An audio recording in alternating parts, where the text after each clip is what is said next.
그것이 당신을 향해 기어오고 있습니다.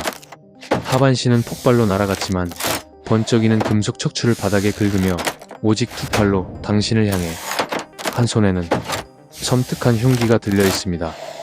그것이 고개를 듭니다. 텅 빈 눈구멍에서 당신을 정확히 노려보는 붉은 빛이 켜집니다. 그리고 한 남자가 비명을 지르며 잠에서 깹니다.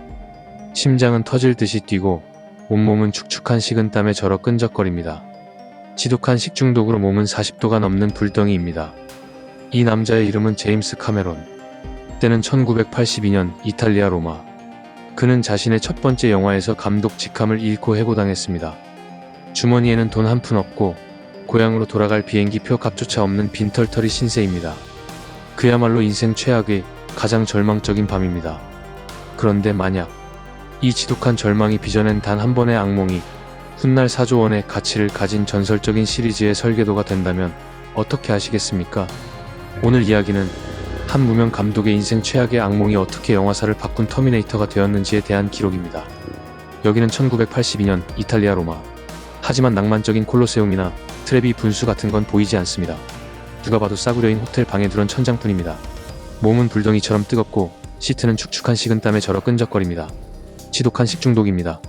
머릿속은 40도가 넘는 고열로 끓어오르는 것 같습니다. 심장이 귓가에서 쿵쿵 울립니다. 남자는 지금 모든 것을 잃었습니다. 첫 번째로 맡았던 감독이라는 직함은 굴욕적으로 빼앗겼고 손에 쥔 돈은 바닥났으며 고향으로 돌아갈 비행기 표 살 돈조차 없습니다. 그는 완전히 혼자입니다. 이 낯선 도시, 낯선 방에서 그저 끔찍한 열병 속으로 가라앉고 있습니다. 그때였습니다. 남자가 고통스러운 반수면 상태에 빠져들었을 때 그 악몽이 찾아왔습니다. 꿈속에서 그는 거대한 폭발과 화염에 휩싸여 있습니다. 모든 것이 불타고 녹아내리는 지옥 불 속에서 저 멀리 무언가가 움직입니다. 그것은 불길 속에서 천천히 기어나오고 있습니다. 폭발 때문인지 하반신은 보이지 않습니다. 오직 번쩍이는 금속의 흉곽과 팔, 마치 강철로 만든 해골 같습니다. 그것은 부러진 척추를 바닥에 질질 끌며 한 손에는 이상하게도 부엌칼을 쥐고 있습니다. 남자는 공포에 질려 소리도 지르지 못합니다. 그것이 천천히 고개를 듭니다. 텅 빈 금속 눈구멍 속에서 섬뜩한 붉은 빛이 켜집니다. 남자를 정확히 노려보는 어떤 감정도 자비도 없는 살인 기계의 눈. 그것은 멈추지 않습니다.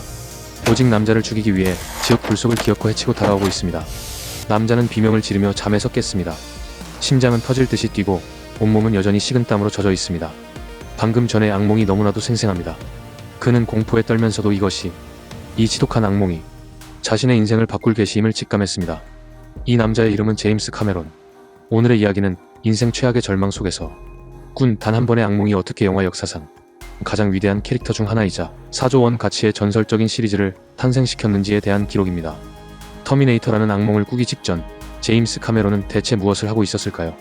그는 원래 트럭 운전사였습니다. 스타워즈를 보고 영화에 매료되어 트럭 운전대를 놓고 특수효과 스텝으로 영화계에 겨우 발을 들였죠.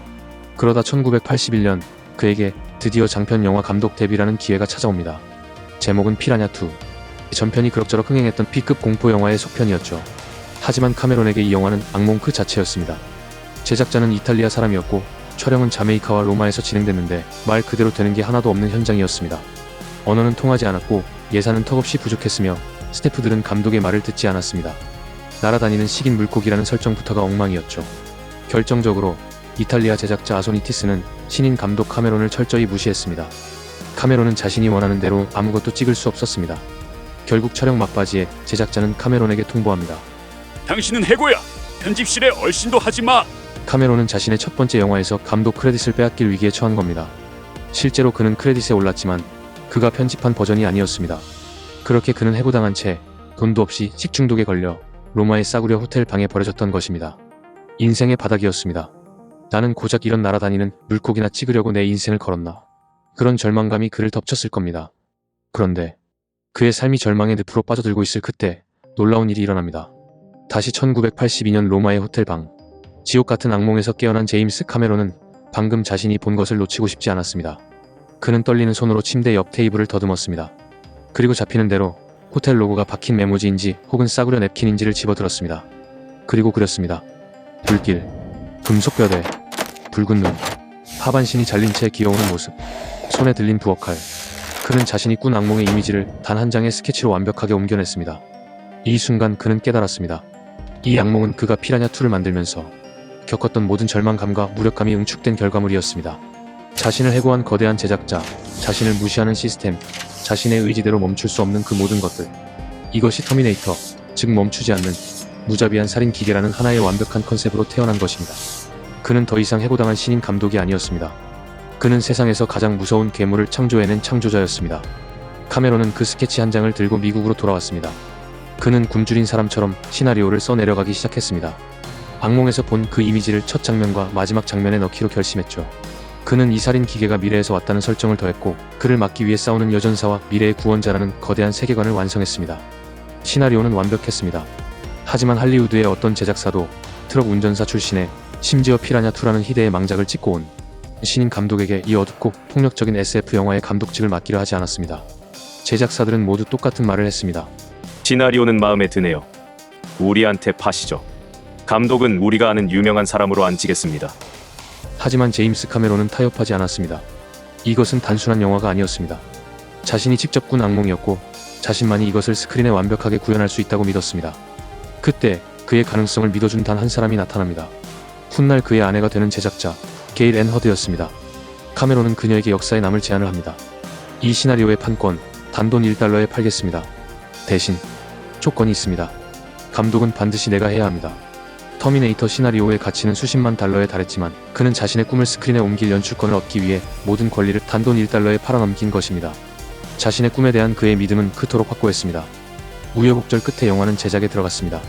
제작사는 터미네이터 역으로 당시 최고 스타이던 오제이 심슨을 원했지만 카메론은 보디빌더 출신의 무명 배우 아놀드 슈워제네거의 기계 같은 이미지를 고집했습니다. 저예산이었지만 카메론은 자신이 가진 모든 것을 쏟아부었습니다. 자신의 악몽을 완벽하게 재현하기 위해서였죠.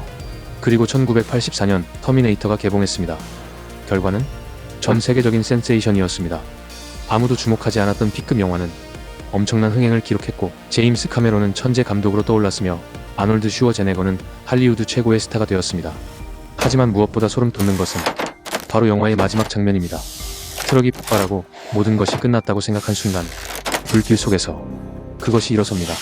하반신이 파괴된 금속 해골, 붉게 빛나는 눈, 멈추지 않고 사라 코너를 향해 기어코 다가오는 그 모습. 제임스 카메론이 1982년 로마의 호텔에서 꾼 그 지독한 악몽이 수십 년이 지난 지금도 우리가 기억하는 영화 사상 가장 완벽한 장면 중 하나, 스크린 위에 영원히 부활한 것입니다.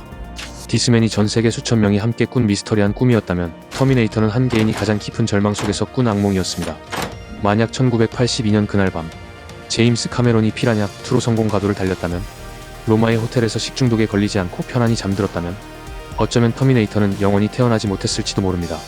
이 이야기는 우리에게 질문을 던집니다. 꿈은 그저 잠꼬대가 아니라고. 때로는 우리가 겪는 가장 끔찍한 고통과 절망이 우리의 무의식 속에서 뒤섞이고 끌어올라 가장 위대한 창조의 영감이 되어 나타난다는 것을요. 꿈은 때로는 악몽의 형태를 빌려 우리에게 찾아오는 인생의 해답일지도 모릅니다. 여러분이 지금 겪고 있는 절망과 고통은 어쩌면 여러분의 무의식 속에서 훗날 터미네이터가 될지도 모르는 어떤 거대한 악몽을 빚어내고 있는 과정은 아닐까요? 여러분의 악몽은 무엇입니까? 그리고 그 악몽이 당신에게 속삭이는 이야기는 무엇입니까? 오늘의 이야기는 여기까지입니다. 재밌게 보셨다면 구독과 좋아요로 앞으로도 꿈에 대한 재밌고 신기한 이야기를 받아보세요. 오늘도 좋은 꿈 꾸시기 바랍니다.